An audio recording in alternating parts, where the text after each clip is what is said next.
Welcome, people. Welcome back to the late Spur Cave. You know what I'm saying? Always late. But like they say, man, lateness is greatness. Nah, in all seriousness, welcome back. I hope you're good. For those of you that were watching Catch's stream, you'll know that I just got cooked by Flawless. Sard. There was a legendary panel. Jimmy as well.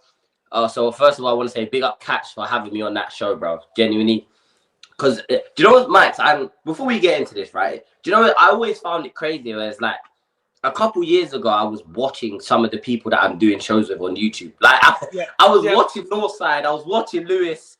Yeah. You know what I'm saying? The Never a Fouls, the Cass, all of these people, right? Flawless. I was watching these people, and now like I'm on shows with them. I'm getting invited to streams with these people. Like honestly, such a blessing, and it wouldn't even be possible without you lot that are subscribed, innit? So honestly, I just want to say, before we start the stream, I love all of you that are subscribed, man. Thank you to everyone. Genuinely, you guys are helping me live a dream of mine, innit? Which is being able to almost, I'm not making a living yet, but one day we will be, make a living talking about the team that I love so dearly. You know what I'm saying? So, yeah, obviously, Mike, we're going to cook today. But how are you doing, my bro? How are you doing? West Ham don't play today, so I'm fine. I'm fine. I'm fine. West Ham don't play today. I'm fine. Fuck the Premier League. And yeah, I'm good. Glad to be back on the channel. And as you said, man, it's always surreal collabing on YouTube. I still can't get my head around collabing with some of the YouTubers that I actually collab with. Because like you, I was watching these, man. So it's mad. It's mad. So big up to the community every single time, man. See, this is what I'm saying. Guys like you, E and Dave, you guys are the reason, yeah. You people like you, bro. You know what I'm saying? I'm trying to have a nice moment here with my community. Have a nice moment here with my chat. Do you know what I'm saying? Safe. Yeah, you know what I'm saying? God forbid you pay respect to other YouTubers, man. You know what I'm saying? God forbid you pay some homage to your fellow YouTuber, your fellow brethren. But I mean, Prime, who the hell said this? Nigga, who the hell said this, bro? Who said this? Who said Jay eating snow bunnies before stream? Makes sense. What are we doing here? Chat, come on. Come on. Come on. No, we are the community. Nigga, we are the chat. We are the community. Nah, of course, bro. But I'm just, to be honest, it's not even me showing my appreciation to those YouTubers. It's showing my appreciation to the community. Because if you guys weren't subscribed, do you know what I'm saying? No one would know who I am. No one would know, like, do you know what I'm saying? Not saying anyone knows who I am now, to be fair. In the grand scheme of life, I'm a nobody. But if you guys weren't subscribing and, you know what I'm saying, sharing my stuff, and even stuff like just jumping on stream, like the stuff like jumping on stream and whatnot, creating these moments, these clips that have gone viral, that I've done one, bro, nothing that I do in this YouTube thing would be possible without you, without my chat in it. So that's why I'm just saying thank you very much. Thank you very much. That's it. That's all I'm saying, bro. Fuck it up. You know what? Prime, I'm not pulling your comment up. I'm not pulling your comment up, yeah. I'm just gonna pull up this one. Pull up this one.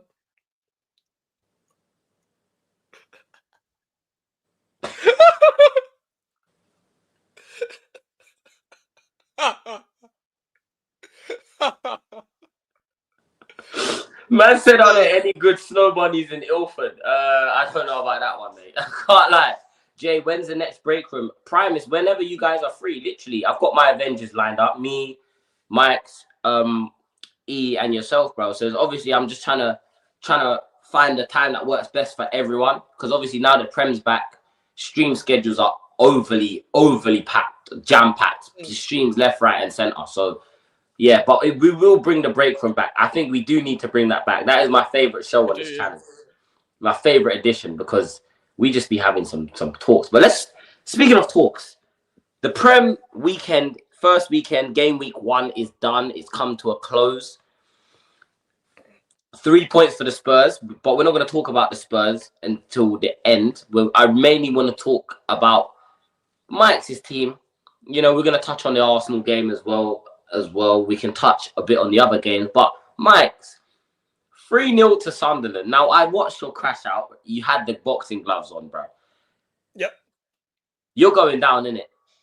and while I set up the redirect, guys, if you don't know, Mike's is going live after this. I'm gonna send you lot over there. While I set the redirect up, I'm even gonna make you big stage for this, bro. Please tell me, yeah. I need to get your analysis on the game, because when I put the game on, you was 1-0 down, but I was like, so it's all right. Sunderland, it's like first game, they're up for it. You know what I'm saying? It's at home as well. I didn't realize how, maybe it's because I haven't seen Sunderland in the Prem for so long, and I don't really watch Sunderland like that. I didn't realize how loud their stadium is. You know, their stadium is really loud, and I think it's because their fans are so close to the pitch. So, chat to me, bro. MIKEZ, man, I don't want to ever see you crash out like that, bro. It's not good, bro. Chat to me, man. Let me take my glass off for this one. Fuck this club. Okay? Right? The lighting is terrible right now, but fuck this club. Okay? That's the only 3 words that should be out of this. Fuck this club. You're making me go demon mode every single stream. Every single stream. Every channel I'm on, my veins are popping out my arms.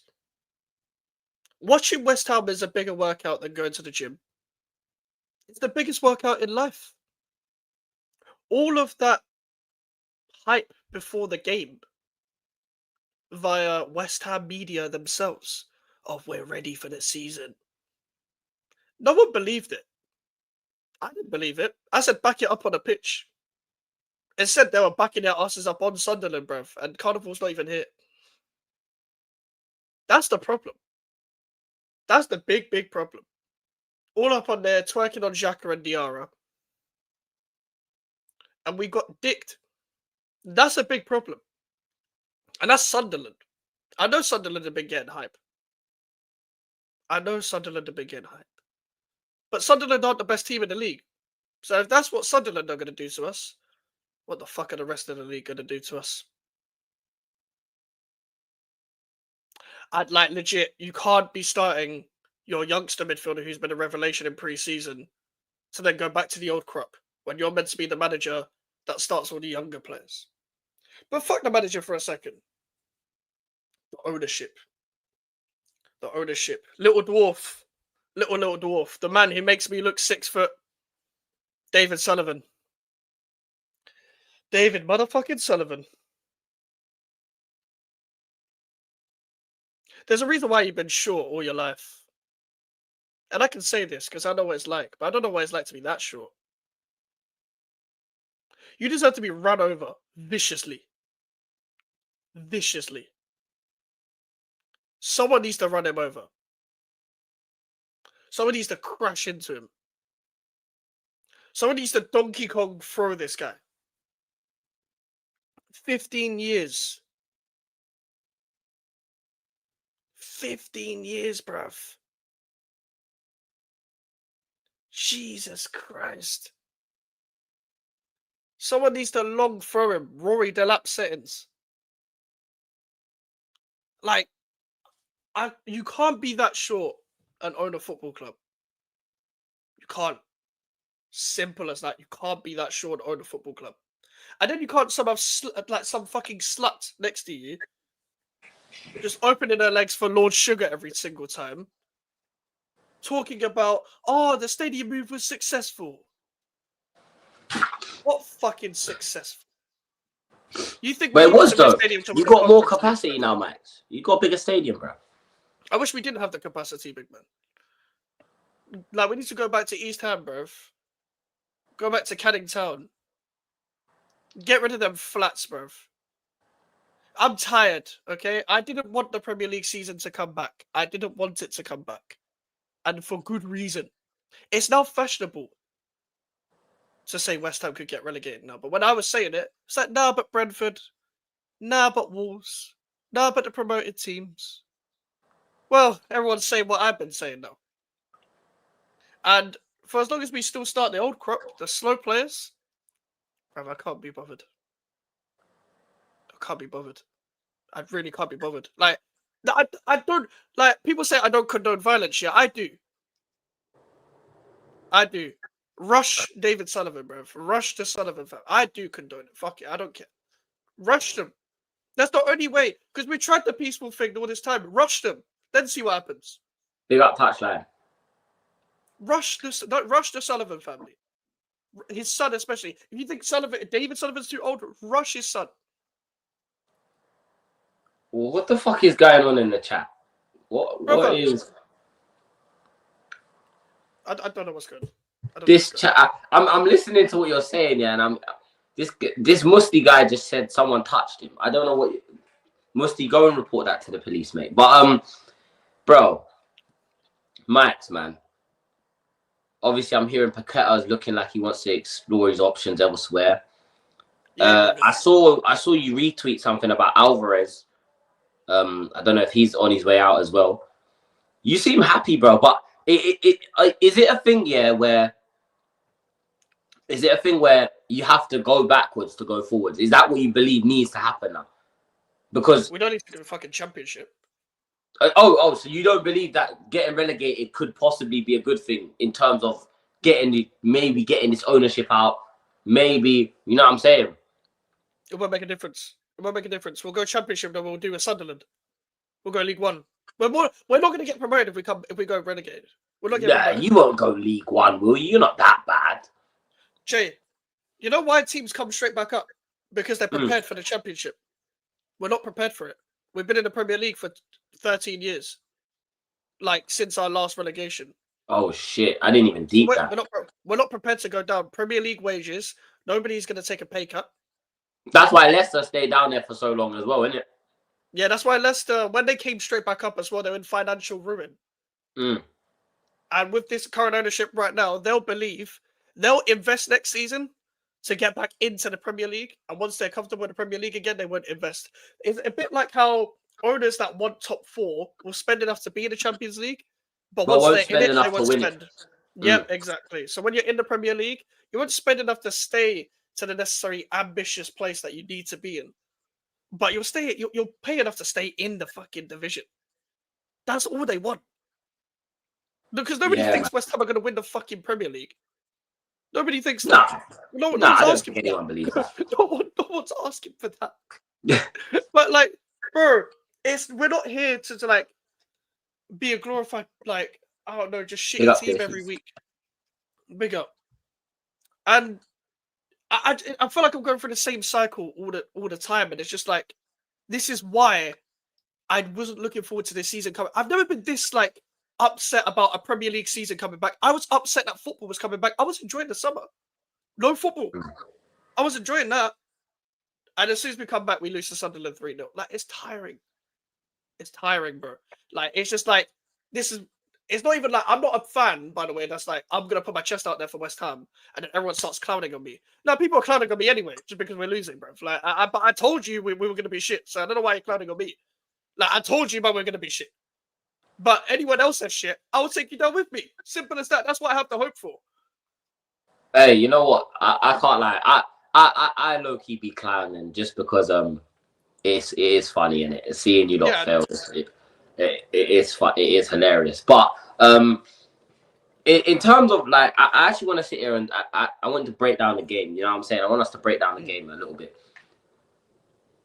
And do you know what? It kind of upsets me a bit on your behalf, because I look at your squad and I don't think this team shouldn't be getting relegated. This is not a relegation team. This team shouldn't even be in the bottom 5 of the table. No. Like, the players that you have in your squad, albeit you've got some players that we would consider dead weights. You know what I'm saying? We would consider dead wood. You'd want to offload those type of players.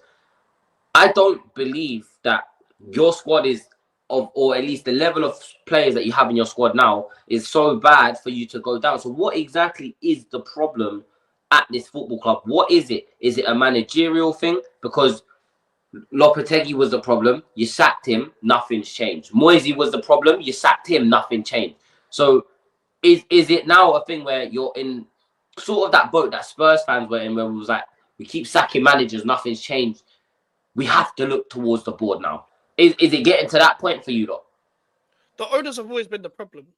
The owners have always been the problem. But the problem is that we don't put enough pressure like we used to anymore. The problem is the fan base feel like they've done everything.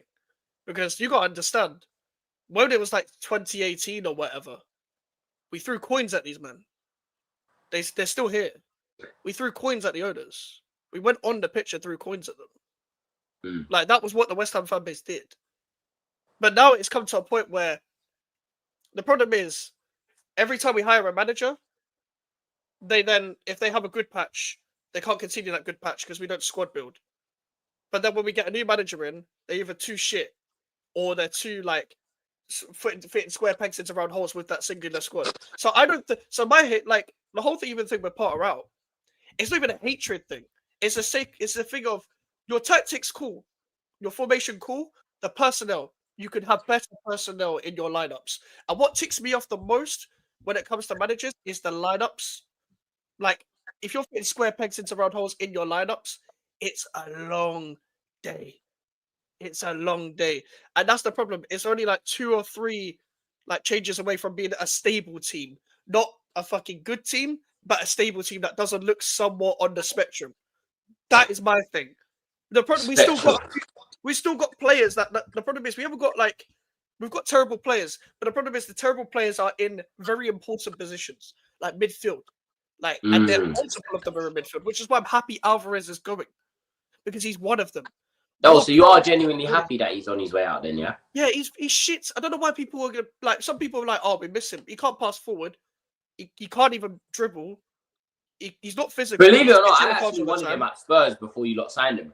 Believe it or not, but I was happy with the signing at the time, but he wasn't it. Yeah, seeing the way his career's gone at West Ham, but then again, I feel like with a lot of players that have gone to your team, it's very disingenuous because I think the only player that doesn't look bad in this West Ham team right now is Bowen, bro.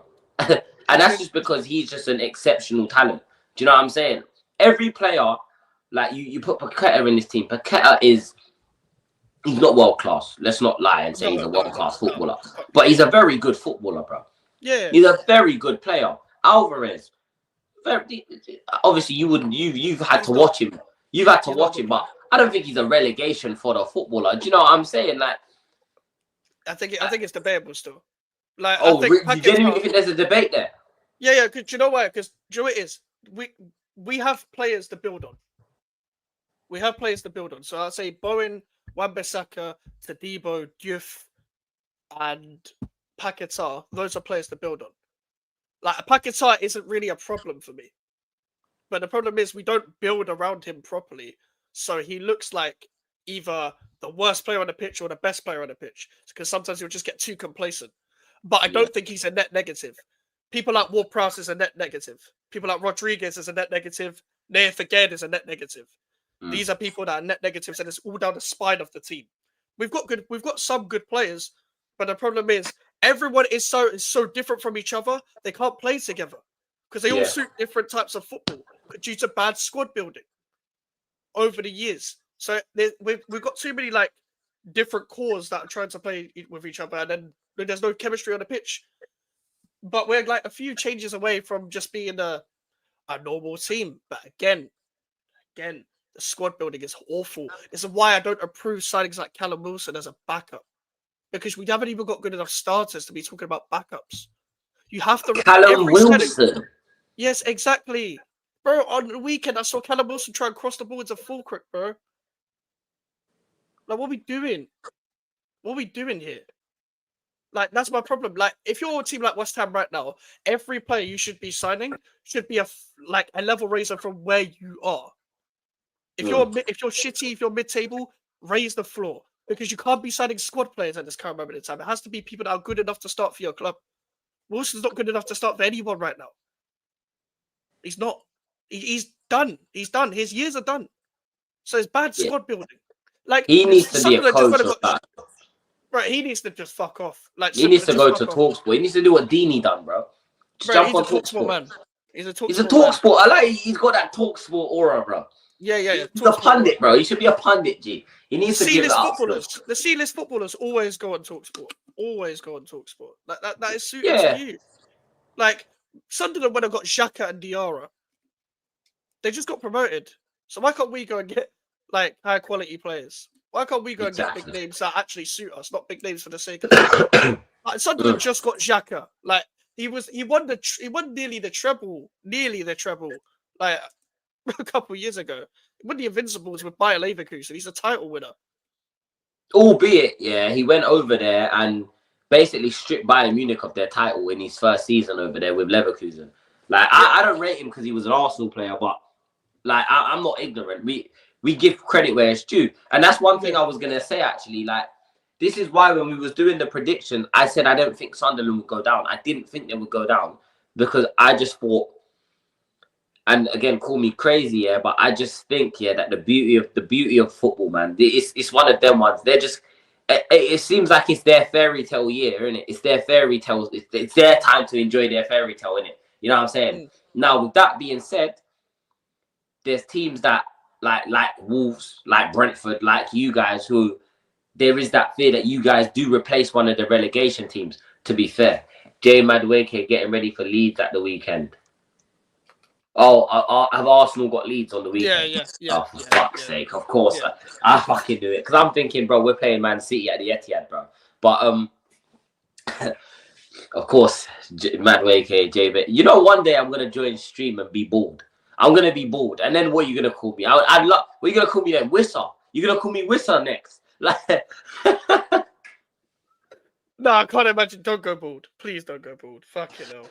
Oh, they're not ready for that one. They're not ready for that one, man. They're not ready for Jay to go bald. But no, I'm just looking at the business that other teams are doing, and it's almost like it feels like self-sabotage. And I've been where you are. Do you know what I'm saying? In terms of us, in terms of feeling like your owners are trying to sabotage you.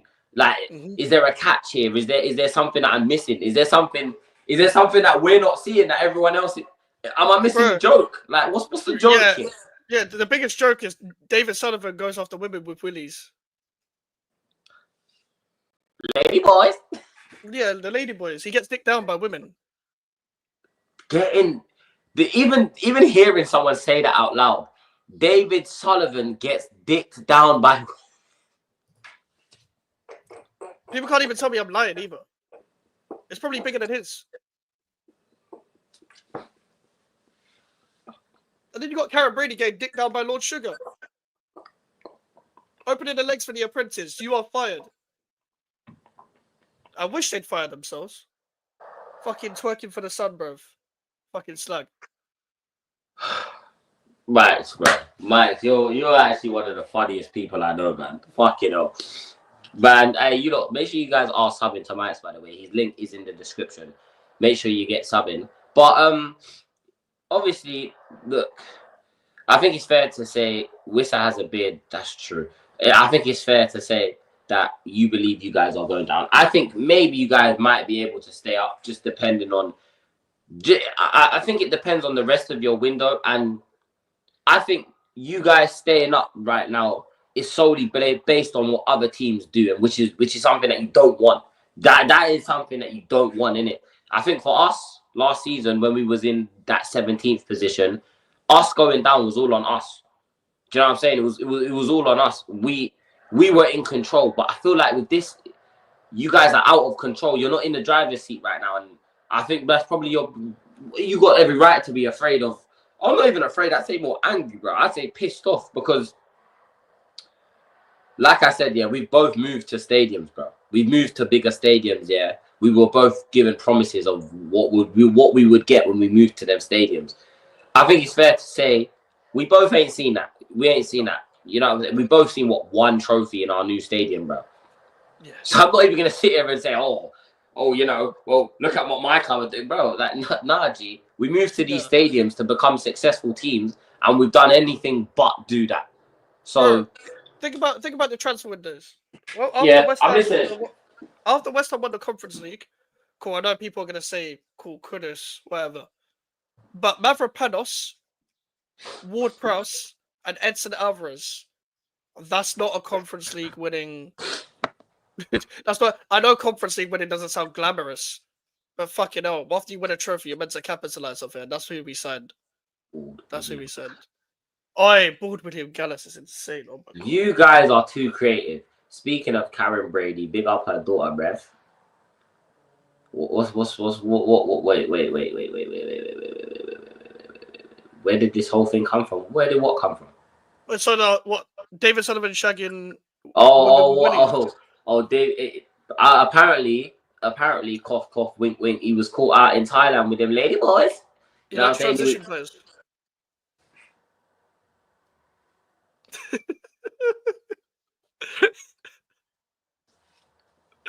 He likes players. Did you say he buys transition players? Yes. He's done the Mbappe thing. Man said, "Oh, safe. He's on that Optimus Prime thing, bro. He's on the Transformers and that. Yeah. Safe. Decepticons. Oh shit. He's on the Decepticon. He's on this Decepticons flex. Yeah. Oh this shit. is what I noticed. One of them's in the ground. One of them shagging ladyboys, and one of them's a slag. One of them's dead. Yeah. Gold died years ago. Fucking hell. See, you That even, caught me you, off even guard. chucked, Shit. you even chucked on the gold pack. Jesus Christ, man. Oh shit. Fucking hell, Mike. Hey, Mike, chill. You can't say stuff like that, bro.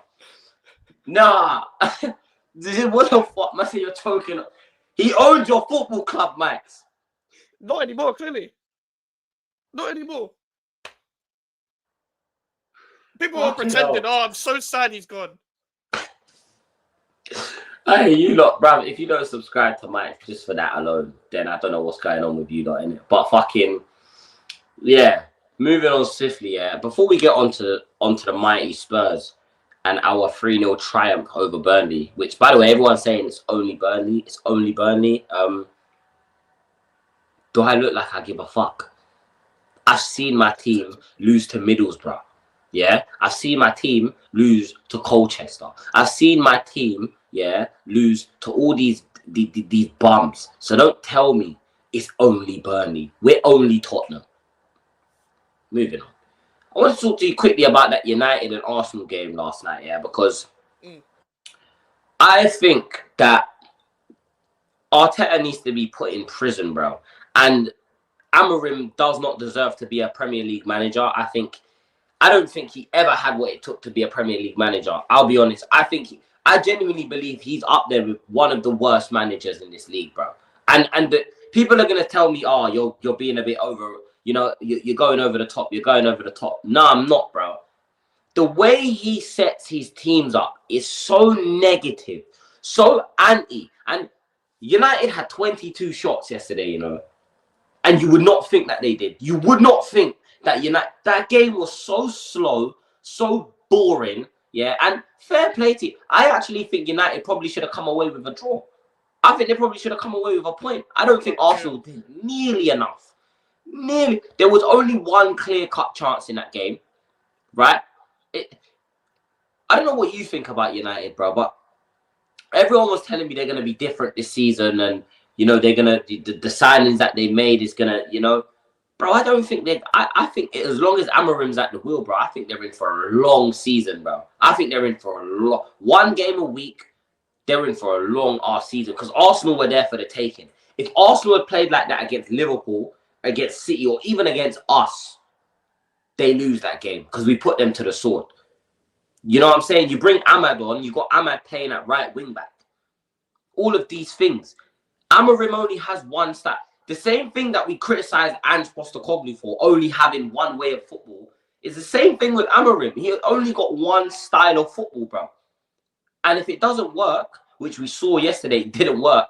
Then he doesn't know what to do. Look at this. Man bringing on Maguire, like Maguire's going to get them a winning goal. Like, cool, I get it. Maguire scored them late winners, but there's no way it's opening day of the season and in the 80th minute, you're 1-0 down, hoping that Maguire's going to, dig you out of a hole, bro. We're gonna get onto Gyökeres as well. Don't worry, bro. We're gonna get onto Gyökeres. But from a Man United perspective, Mike, what did you make of yesterday? What did you make of that game, bro? I thought it was shit.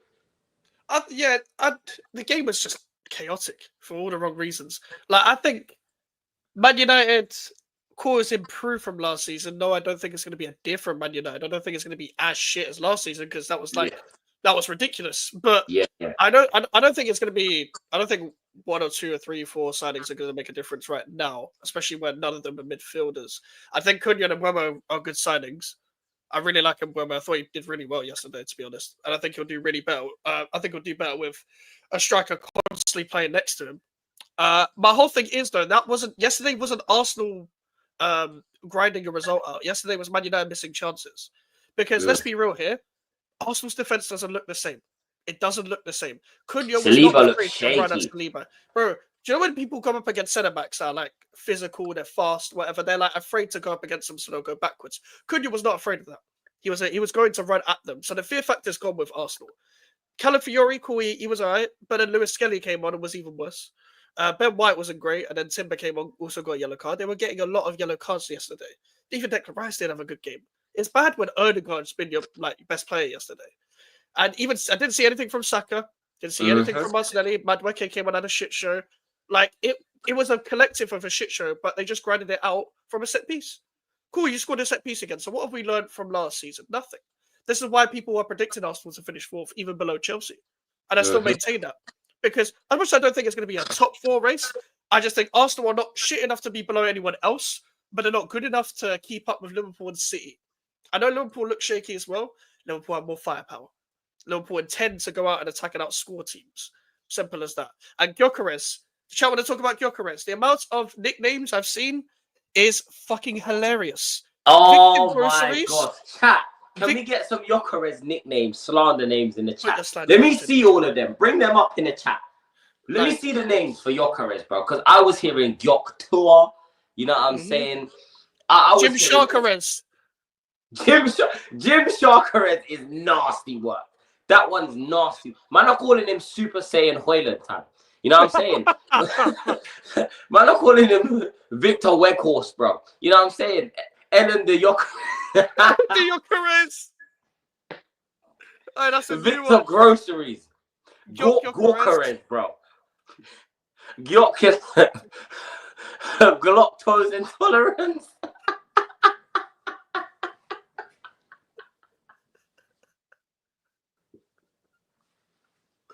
That was one of the worst debuts I've ever seen in my life.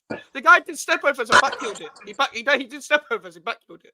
Nah, bro. Nasty. I've never seen, and he's on fraud watch. Remember, I don't know if you remember Harry Redknapp telling the story about how he signed a footballer that was just not off. Was it Harry Redknapp? Or was it? No, it wasn't him. It was, what's that guy? It was the guy that hates Pogba. Souness. Was it Souness? They signed this baller. Freddie yes, it was Souness. It was Souness. It wasn't Redknapp, sorry. It was good. He was playing like my man, bro. You know what I'm saying? Man on the pitch. But I see them playing through, clean through. Man said college. I see them playing through on goal, and I'm thinking, obviously it was a bad pass because it's going away from the goal anyways. You don't ever want your striker running away from towards the corner flag because that kills the attack. But every time he got on the ball, Arsenal's attack would slow down. It would break down. Now, I was one who said, I think Gyökeres won't bag more than 12 goals. I said that on stream. It's clipped just for those, you know what I'm saying? I made sure it was clipped. I said this on Lewis's channel as well. I said Gyökeres won't score more than 12 league goals. And the reason I say that is because Arteta is not willing to change. He's not willing to do what's required. He's not going to adapt to having Gyökeres in his team. Gyökeres is going to have to adapt to being in this Arsenal squad. And there's going to be large parts of the game where he's not involved. One thing I said this on Catch's stream just a second ago, yeah? Why is it when you was playing us in pre-season, you was hoofballing it, sending everything up to a striker that's not there, right? Making it easy for our centre-backs to just clear the ball away. Every time, bro. From goal kicks, indirect free kicks, all they were doing was just sending it long. And now you've got a striker that can run the channels. You've got a striker, yeah, that can almost allow your wingers now to hug the touchline a little bit more. You don't want to play. You're trying to play through Odegaard and Rice and Zubimendi, and it weren't working. It weren't working. Odegaard is the way, and again, Mike, feel free to chime in whenever, bro. Yeah, Odegaard, the way Mikel Arteta uses Odegaard, he uses him like a number 6, bro. He uses him like a DM. He doesn't want him to progress the ball forward. It's sideways. So he needs Saka to drop so deep to come and collect the ball now, yeah, that when Saka's not going to run at you, do 10 step overs and take you down to the touchline. Saka needs the ball on the edge of the box, and it's either he goes left or right. But it's almost like you have to make his mind up for him. Bro, Saka's having to drop in so deep, yeah, that he's turning and he's just running into Luke Shaw every single time. People are going to think that Luke Shaw had a world-class performance yesterday. No, Saka was just terrible. Yeah. Like, do you know what the problem is as well? Like, you can't sign a striker and only one of your wingers be good. So that means all the passing, all the play to your striker is coming from one side anyway. It's coming from one side. What's Martinelli going to do? Just run down the touchline, not look up, and then put the ball in, and then Gyökeres doesn't get it. And then the problem is, a lot of that ball down the channel thing was happening against Manchester United as well. It's like when they can't progress play, they just I think De Ligt was really good. Yeah, De Ligt was brilliant. And they send the ball down the channel aimlessly. So Gyökeres could just get it. They're using Gyökeres like we used to use Antonio. I'm not even lying. They're using Gyökeres like how we used to use Antonio. Send the ball down the channel and let him be a bully. You've got to do more than that to win the league. That's why we said the striker you needed to get. Striker isn't the be-all and end-all. It's not, because you need a left winger. You need a left winger and a right winger to supply your striker. And they're not going to do that, especially if Saka plays like that. Good luck. Because if your only goal is coming from a set piece like that, it's a long day because the team looks so unbalanced. It looks like they can't progress down the left-hand side because it's Rice and Martinelli. They're relying on Rice for attacks. That's so stupid. It's not what you signed him for. And then you've got Erdegaard and Saka and Ben White down one right-hand side. You've got two injury-prone right-backs. You've got two left-backs. You've got two left-backs that are not left-backs. You've got an 8-player. You've got a 6 playing in the 8. You've got a spectrum left winger. You've got a fat bastard up front. And you've got an ADHD goalkeeper. Something's wrong. Raya was kicking the ball out of play so many times. So many times. So it's going to be a long season for Arsenal. They're not winning shit. The fear factor's gone. Yeah, no, of course. And you make a brilliant point. And also, just quickly, brief interval. Just guys, smash the likes up on the stream. We've got 12 people in here. Big up everyone that is in here. Like I said, this is a cool I'm enjoying this. Is a good football talk. My chat's getting involved. You lot are giving me, bro. I'm sorry, yeah. Glotto's Intolerant is the funniest. That is the funniest. That's the funniest one. That and Jim Sharkers are the two funniest names. I don't care what no one says. This chat is fucking hilarious. But make sure you guys do sub to Mike's as well. His link is in the description. You know what I'm saying? Also sub to Mike's Reacts. Sub to Mike's Reacts as well. Sub to both channels. Mike's Reacts and Mike's. Okay. Back to what I was saying though, yeah. The fear factor is gone. And that is one thing I think from that season where those first 2 seasons where Arteta finished second, yeah. Especially that first season, I can genuinely say, yeah, I had fear. Melon, don't worry. We got open panel show tomorrow at 3. Open panel show is a call-in show. You will be on here. Don't worry. But yeah, like I was sitting there thinking, bro, in the first season, the season where they finished second, I was like, yo, the way they played, the way they're attacking, the way they progress the ball, they move the ball quick, they get from one end of the pitch to another quick. I'm thinking, Arteta knows what he's doing. He does know what he's doing. Now he needs that final piece, which is just someone to put the ball in the back of the net. And now you have that. Arteta's kind of reverted to type where I think he's so afraid to lose, yeah, that he doesn't want to win. That he doesn't want to go for the win. And, like, let's be honest, bro. The reason I say Gyökeres won't score many goals is because this team are too reliant on Saka and Odegaard to make something happen. They're too reliant on Havertz having everyone has to perform perfectly for Arsenal to get the desired result. Yep. That is the problem. Even the way Declan Rice is being used, I don't think they're using Declan Rice properly. I think Declan Rice doesn't want to play as a 6. He doesn't want to sit there and just sweep. I think he wants to crash the box. He wants to get up the pitch. That's how they're using him, though. They're using him as an 8. He's in the left-hand side. He's playing the left-hand side half the time. And he needs to just play the double pivot. Put him in the double pivot, let him sweep, bruv. That's what he's good at. Him and Zubamendi next to each other would be perfect. But then you need a 10. Let Odegaard Wanyeri drops roam. in. Let Wanyeri roam. Let him Mm. let him have a season. He's a very good player. For the sake of his career, despite my hatred for Arsenal, I want to see him shine because he's a really good young player. I hate Arsenal. I want to see him. He played for 2 clubs that I hate, and I rate Declan Rice, bro. You know what I'm saying, bro? We're fans of football before anything. You know what I'm saying? We're football fans. We can sit here, take our bias off, and say, yo, when we see a player that's quality, we want to see them do well because they're quality, bro. You want to see that, bro. And seeing the way, it's almost like, you ever see, how do I explain this? I'll give you an analogy. Yeah, in school, I had a friend who his family was fairly wealthy, innit?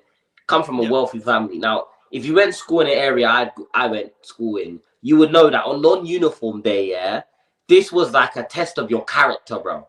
If you came in looking the part, yeah, this sets you up for your whole school year, bro. This one guy used to come in with the nicest, like, he'd have all the newest shoes, bro. But they'd be beat the fuck down. They'd be beat the fuck down, bro. Beat up.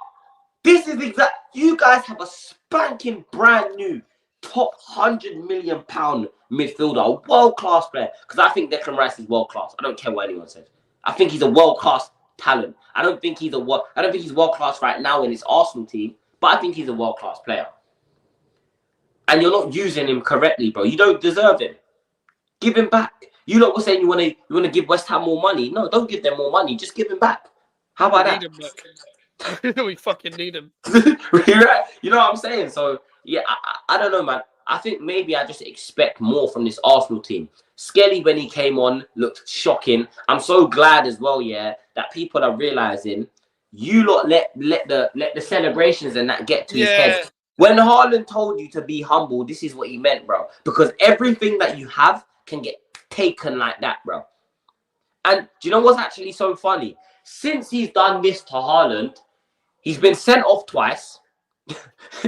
He's been sent off twice, yeah, and he hasn't actually done anything of note since that moment. Yeah, he's done fuck all. His career's been shit since then. He was getting ripped by PSV and got hooked. Stinker and hook. Stinker and hook. Nobody talks about it. The Arsenal fans try and peddle out this PR, man. Lewis Skelly is one of the most overrated youngsters of the past 6 months. And he's a good player, but he's overrated. But you're playing him at fucking left back anyway. You're playing him out of position as well. You don't even have a left back. You're playing a centre back and a centre mid at left back. Dead. He's dead. He came out on the pitch, tried to see out the game and got a yellow card. He's getting like at least 2 reds this season again. Let's be real here. And you know what? This is perfect because this can help us bring us on to the final segment of the show, innit?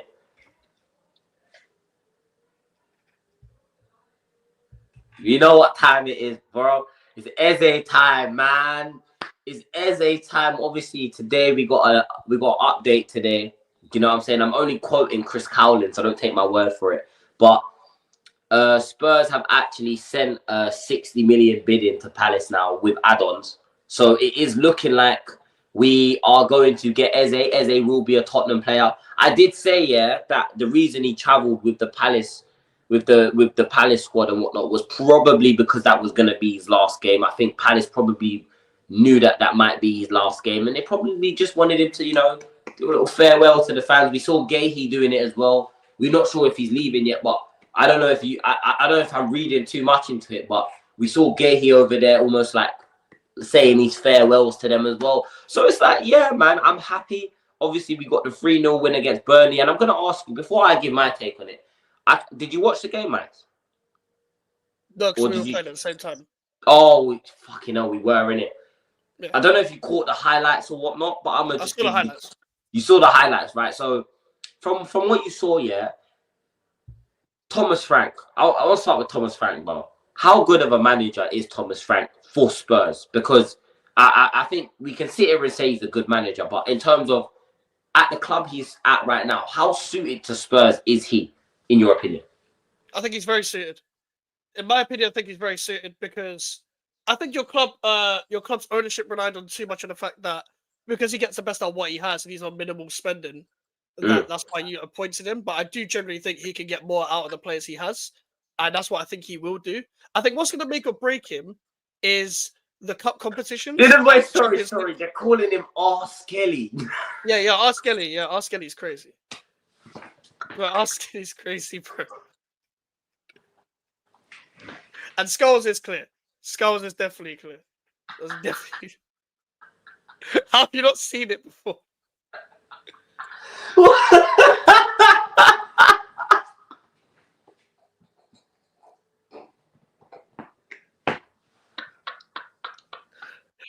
Oh my days. I'm sorry, I need to go to the toilet. Continue, man. I'm sorry. Alright, say less. But I think Thomas that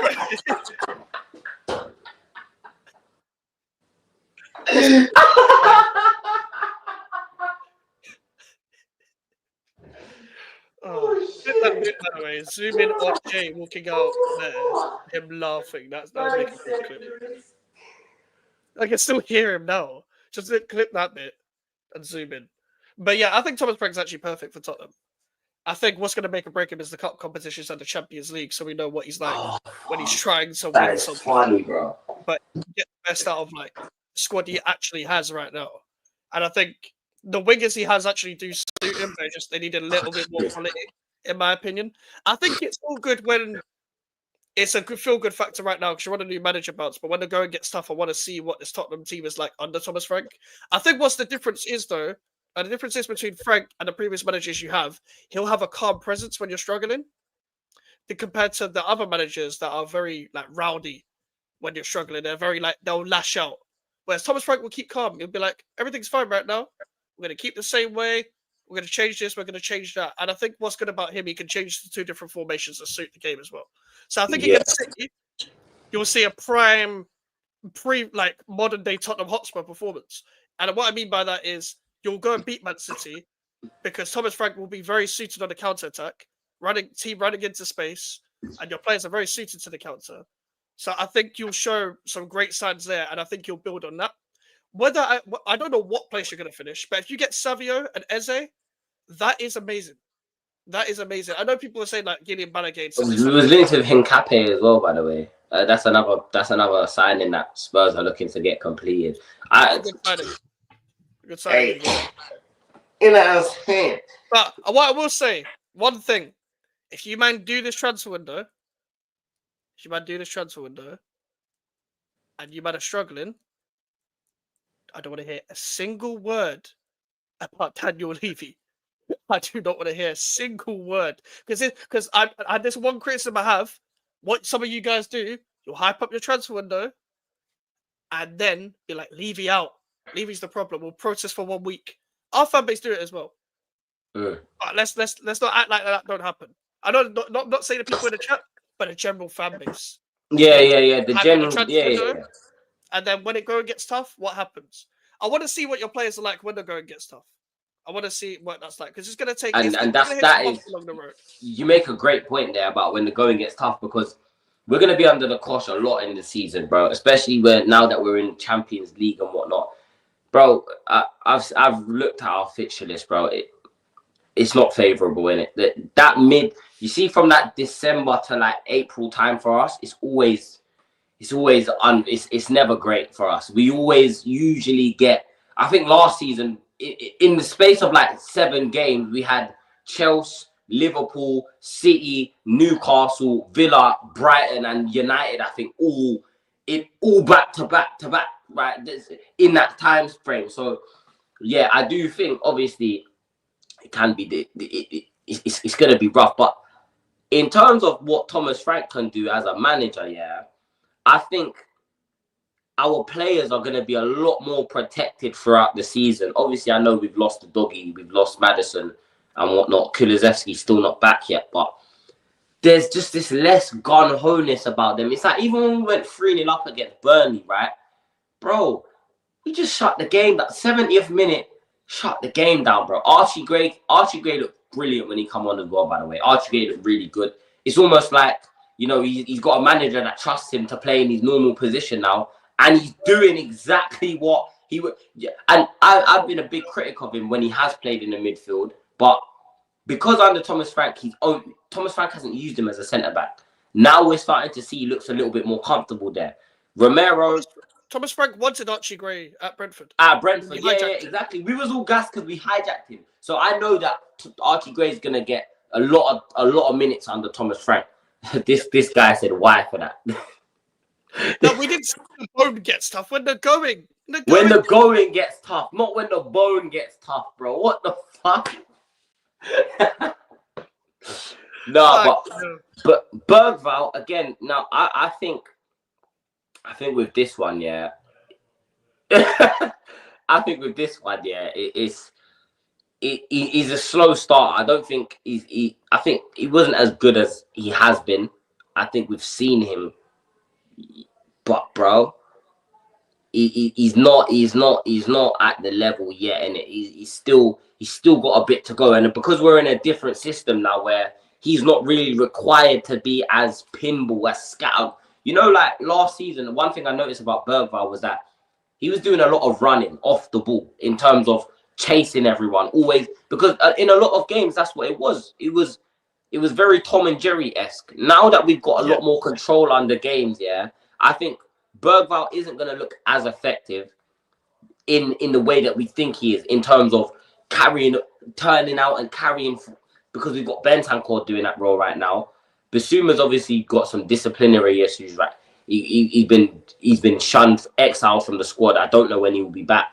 Do you know what I'm saying? So yeah, man, I think with Bergvall, it's just one of them ones where he's gonna have a slower season. But I think for a young midfielder, it's sort of what you want, bro.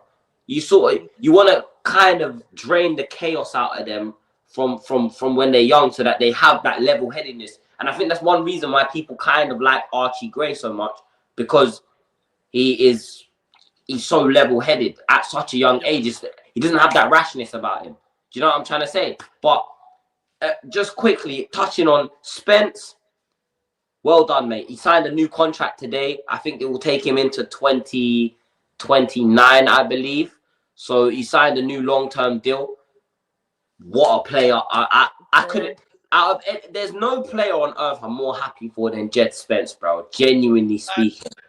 Generally, I'm West Ham aside, I love Jed Spence. I've always loved Jed Spence. I've loved Jed Spence for years. But since the Forest loan, I've wanted Spence to do well. And I was actually kind of happy for him when he went to Tottenham, because I thought he'd do well there under Conte, but Conte didn't want him. But honestly, Jed Spence, I couldn't believe when people started calling him shit just because he was getting a lack of game time. Let him play. Let him play. He's strong. He's fast. He's good at defending. He's good attacking wise. Like, just let him do what he wants. He's a quality right back. He's a quality right back. He can fit in any system. Genuinely want the best for Jed Spence, because he's had to go through so many doubts throughout his career. Neil Warnock saying he wasn't good enough at Middlesbrough. Like, everyone just chatting shit about him. But he's going to have a great career. So fair play to him. Everyone's saying that his attitude stinks. Nah. You know one thing I rate about Jed Spence is because he knows his ability. He's confident in his ability, bro. That's what it is. It's not about having... He's not a Madueke confident where it's delusion. It's pure delusion. You think you're the shit. Garnacho, you think you're the shit. No, he's confident in his ability, bro. Which is the reason why he plays with so much arrogance. And that's what you need in your team. I said this before. When Son was here, you know what I'm saying? This team was full of too many nice guys. Forget this nice guy act, yeah? Drop the act. I don't care. I don't want rival players, yeah, to say good things about my team. I want you lot to hate us. Like, reality, bro. I want you lot to hate us. I want you to want to break our players' legs every time we play each other. Do you know what I'm saying? Because that's how you build a winning mentality, bro. We need lions in this team. And that's one thing I'll say, yeah? You know how I feel about Romero, Mikes, right? That I wasn't a big fan of him, yeah? But since he's been given that armband, I'm seeing a side of him that I didn't think I'd see. And it's a more mature side of Romero. And I'll put my hand up and say, yeah, you deserve to be the captain. He deserves to be the captain of this football club. First of all, we heard him do an interview for the first time ever in a Spurs shirt the other day, yeah? Never done an interview, never spoken to a camera, he doesn't do the journalism thing. You know what I'm saying? Yeah. I didn't even know he could speak English, bro. And then he's speaking English in the interview and that. He said, first of all, I don't like talking to the cameras. But yeah, I'm proud to be the captain. I said, yeah, this is my captain still. I like it. Yeah, this is my captain. But again, it's just about it's just about understanding what it means to play for the club. And I'm seeing that. Another person who understands what it means to play for the club, yeah, and he's your boy, mate. He's your boy. Mohamed Kudus, bro. How on earth you have let us get our hands on this guy? Pause. I don't know. But my gosh, I was wrong. I thought he was not going to. He is so class, bro. He's so good. The low center of gravity. The way. Again, another thing, and maybe this is Thomas Frank's coaching, but just getting your head up off the ball. Getting your head up. Putting the ball into an area. Getting it into that area, bro. Bro, what a player. And to get 2 assists on your Premier League debut for Spurs, your Spurs Premier League debut, not Premier League debut, but... Yeah. And it's almost like they were both carbon copies of each other as well, which is... I'm happy, and it gives me a lot of confidence in terms of what we've got going on, what we've got to expect for the future. And even the Mike, did you know he was so well-spoken, bro? Yeah. He could like, he's a proper... you lot have mistreated him, bro. Because I don't see a world where he's kicking up a fuss at your football club unless you're not, unless there's a reason to, bro. He's mad respectful, bro. What the fuck? I didn't get nothing.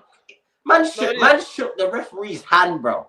Man ran into the referee. Man shook the ref's hand. I would have been telling him move. I would have pushed the ref on the floor. Told him move. Get out of the way. The reason, like, Kudus does still have a history of falling out with literally nearly every single manager. But I will say this: I never cared about that at the time. I didn't care. I still don't care now about that specifically. My whole thing is, when the going gets tough, he's one of the players I'm talking about. It's all going good right now because you're good right now. He wants to shine again. He knows that Tottenham are a fan base like West Ham, where he wants to go and entertain as well, and that's where he's at his element. But when the going gets tough, let's see. Because I think against Man City next week, you'll see the best of him because he's going to play on the counter. Yeah. He's going to play on the counter attack. But I want to see it again when you have to break teams down, what he's going to be like. But I will say this: great assist for Richarlison. But my whole thing is the problem wasn't for me the deal happening. I don't mind. It was the price, innit? The price, but I still maintain. Just because we lost Kudus, that doesn't mean that's not the reason why West Ham is shit. It's going out and replacing the guy.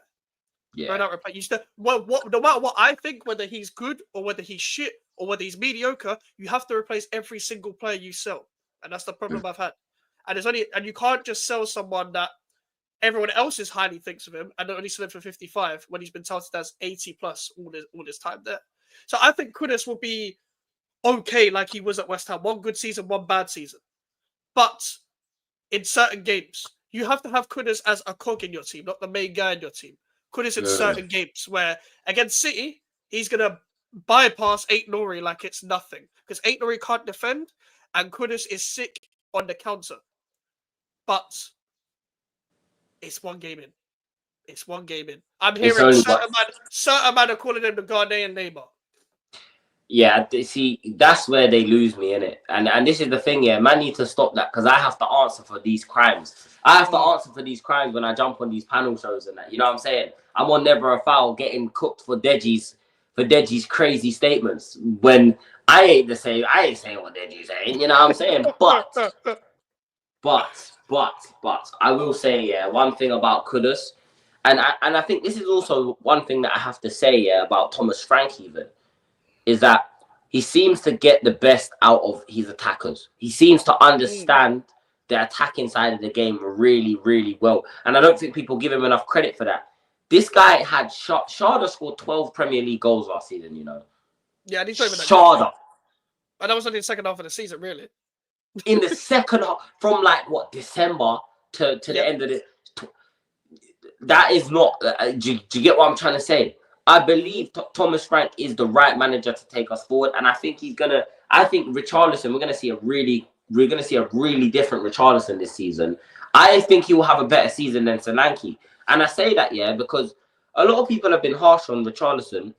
You know, in Richarlison's last 16 Premier League starts, he scored 13 goals. Whoa! I did not know that. In 16 Premier League starts, Richarlison has scored 13 goals. That's crazy. I can't lie though. He's a good player. Like Richarlison, like he doesn't have to be the starting striker, but he's a really good player. Again, he could be good for the squad. Like he's a wind up. He turns up in the right system. He's good in the box. He was one of the main reasons why Everton didn't get relegated under Lampard.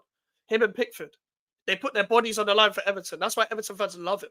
I think he's a good player, man. Even to this day, whenever we play Everton, he always goes over to them lot and like he'll always go over to. They love him, bro. At that football club, they love him, bro. And that's one thing about Richie, yeah, which is always kind of hurt me about him because I know there's a player there, and he's one person that, like, if he plays for West Ham, for example, your fans would love him because he gives everything.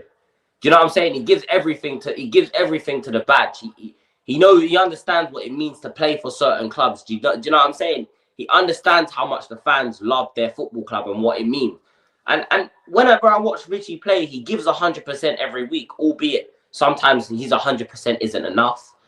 I can understand. I can accept that. And his fitness has been a big factor in why he hasn't, you know what I'm saying? But, bro, Richarlison, last season he scored 4 goals, but he was out for 3/4 of the season, right? Do you see what I'm saying? Yep. There's a player in there. And like you said, it's just about getting the best out of him. You put him next to Kudus, that looks like a partnership that could be very fruitful. People are going a bit far saying the next Son and Kane. I wouldn't go that far. Let's be real. There's no Premier League duo better than Son and Kane ever in the history of the Premier League. And that's statistically, I can back that up with stats as well. You know what I'm saying? They've got the most goals and assists between them. They've got more than Drogba and Lampard. Do you get me? So I don't think no one's going to beat that Son and Kane record. However, I do think Kudus will. I think he's a massive. He's going to be a massive bonus to this front line. And I think the rest of our attackers are going to thrive. One person I do want to point out, yeah, and Mike, we kind of spoke about this, was Paulinho. We spoke about this before, bro. Paulinho is so good, bro. He's a really good player, yeah. Really good player. Like, he was good for Fulham, good next to like someone a little bit more energetic to him. If you get another midfield partner for him, I think he'd be he is. I think maybe Paulinho and Gray. I think that's that in the double pivot. I like that. Yeah. I like that. I can't lie. So really, that's Thomas Frank midfield. Well, man. That's a Thomas Frank midfield if I've ever seen one. Like Thomas Frank had Janelt and Jensen and Norgard. He made that a decent midfield. They're good players. So what can he do with Paulinho and Gray?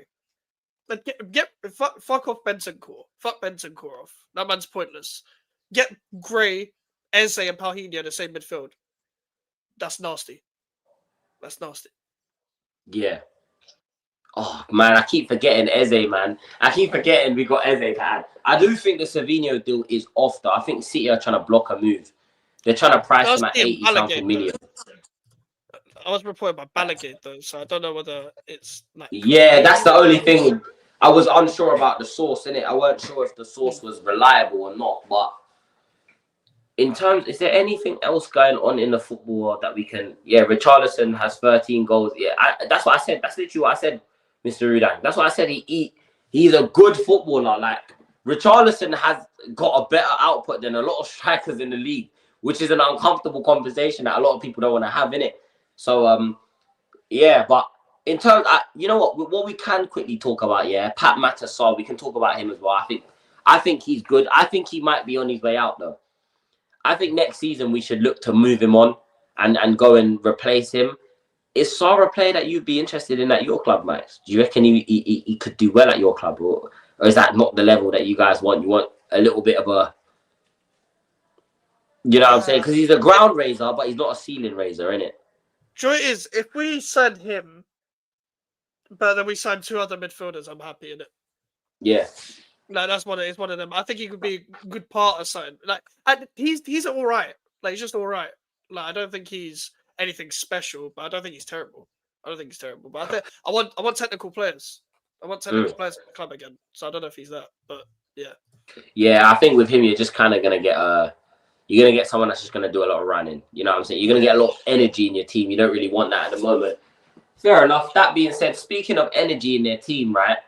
I want to quickly talk about Liverpool before we wrap the stream up. Yeah, I want to talk about Liverpool. And guys, remember, this is going straight over to Mike's channel after. So please don't go anywhere. stay in the chat.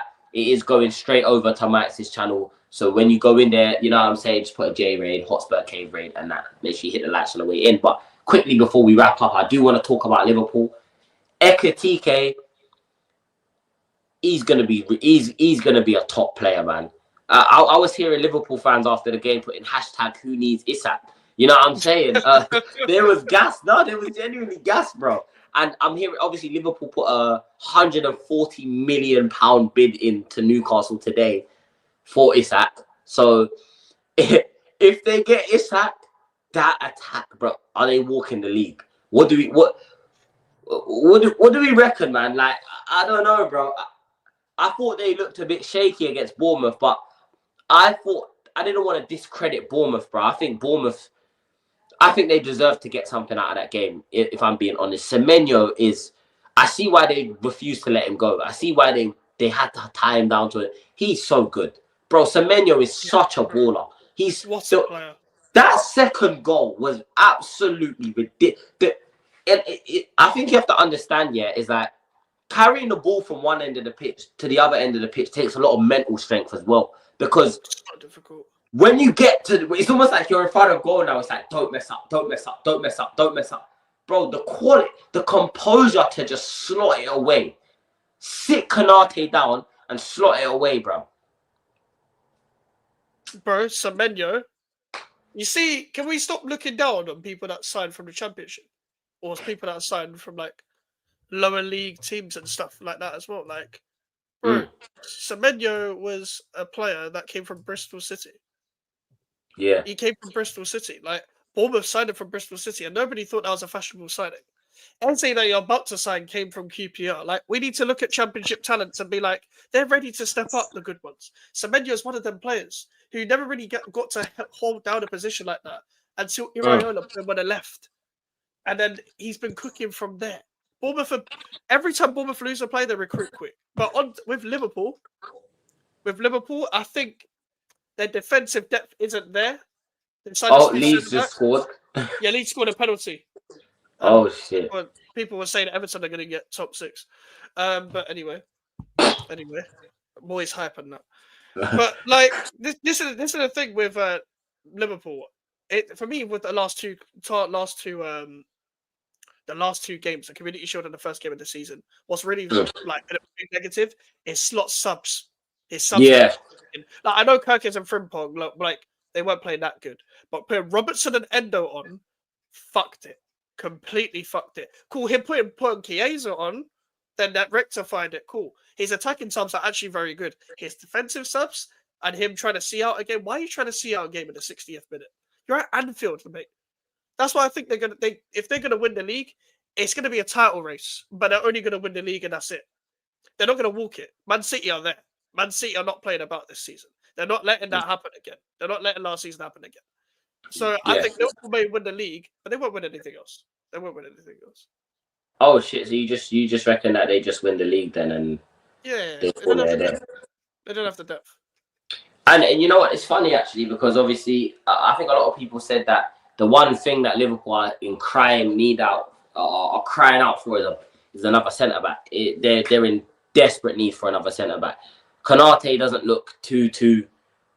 Yeah, I think them getting Guehi kind of shores up that possibility of them potentially winning the league. However, this is a good point. Kirkes and Frimpong do leave a lot of space, but I just think that's what you're gonna get when you deploy them in the way that they're being deployed. It's the same with Porro and Spence. They do leave a lot of space, but again, in a Klopp system, that's where you would have had the likes of Henderson or Fabinho to kind of step across. Do you know what I'm saying? Yeah. Right now, it's like, and like you said, the subs were poor, man. The subs definitely were poor. But in terms of Ekitike up front, I think he's a class striker. I don't know why no one else went in for him. Obviously, I know why, the money, but he's looking like he could be worth every penny of that. You know what I'm saying? Nunes is not there no more. Nunes left, in it. He's gone to Saudi. Yeah, he's gone Saudi. Yeah, he's gone Saudi, which I don't blame him, by the way. Go chase your bag, bro. Anyone who knows Darwin Nunes' story will know, innit? that you wouldn't blame him for chasing the bag. You know what I'm He was saying? so happy, man. He was speaking Arabic on his first interview, bro. Yeah, bro. You know what I'm saying? Fun fact, yeah, that his older brother had to give up. His older brother was a professional footballer as well. His older brother gave up his career, yeah, because their family couldn't afford they couldn't afford it, innit? So that's why, like, Nunes, I think I saw an interview. That's why Nunes said, like, he's chasing the bag, bro, because obviously, like, you guys know what it's like, bro. I'm telling you now, if you guys got an offer to go and play in Saudi for 40 grand a week, a lot of people in this chat are taking it, let alone 400 grand a week. You know what I'm saying? So, Yep. so yeah, man, I ain't gonna be too harsh on him with that. Are there any other results this weekend that obviously City won 4-0? I mean, we knew they were gonna win. How good, by the way? How good is that Reinders guy? How good Reinders is was he, bro? amazing player. That's what they Yeah, he's needed. so good. That's what they needed. They stopped playing Gundogan and Kovacic, play Gonzalez and Reinders when Rodri ain't there. Then you got your balance. They didn't even they brought Cherky on. They didn't even need to play him. Like Bernardo Silva was keeping it ticking. Then Cherky came on. You're gonna integrate him. City are not playing around it. I think City's wingers have learned as well. Cool, we can be inverted, but we're also gonna run down the line and put the ball in for Haaland. Oscar Bob was amazing. He started What a counters. player! I haven't seen City counter in a couple of years. I've been And a that's big fan of Oscar Bob for a long time as well. Same. Oscar Bob is a top player, bro. Yeah, He's a and he got top injured. player. Was injured for so long, and he's finally back. Like last season was meant to be a season. He can have his season now. He can have his season. Nori was great as well in possession. Yeah. Like they just played well, man. I feel like they've managed their squad well. I think just one right back away, and then they come. But then again, they're probably playing Nunes there, which is I think interesting. Haaland's second goal. I think that it's the build up, man. It's and that's what you want to see, man. That is the type of football, yeah, that I love to watch, bro. I love watching them type of, like, for it. You see that bicycle kick that Richarlison scored, yeah. You know, every Spurs player touched the ball in the build up to that goal. Oh shit, Fizz. Like, it went through the whole 11. That is what I want to see, bro. Just the chances are gonna come. The chances are gonna come. Don't force them. Do you know what I'm saying? And I think, you know what, that was a lot of the time. I feel like that was the problem with City last season. Is a lot of their chances, it felt like they was just forcing everything through Haaland, trying to get, bro, and that don't help the striker as well, bro. You know what I'm saying? Now I feel like now that they've got a bit more balance, bro, we're gonna see a world, yeah, where maybe Haaland scores 4 or 5 less goals this season because those goals get shifted around the team. Yep. Do you know what I'm saying? But that's not even a bad thing, in my opinion. That's not a bad thing. I think that's a positive thing. That's what you want. People ask me, but people said to me, yeah, oh, look, Son's gone. How do we replace those with no Maddison and how do we replace the Kanes and the Sons? I said, bro, you shift those goals around the team. If both your centre backs score 6 goals, 6 league goals, yeah, your right back scores 5, your left back scores 4. All of a sudden, yeah, that's half the amount of goals we scored last season. So you get me. You can. That one thing I'll say, yeah, is that City are not going to be the City of last season, innit? For sure. Definitely not. They are going to cook. And hey, I'm waiting to see Cherky. I'm actually waiting to. He's the player that I'm waiting to see cook, bro. Because one thing I didn't even deep is Foden. I forgot about Foden. Yeah, everyone does. I completely forgot about Phil Foden, you know. Because City are a one-man team. They've got so many.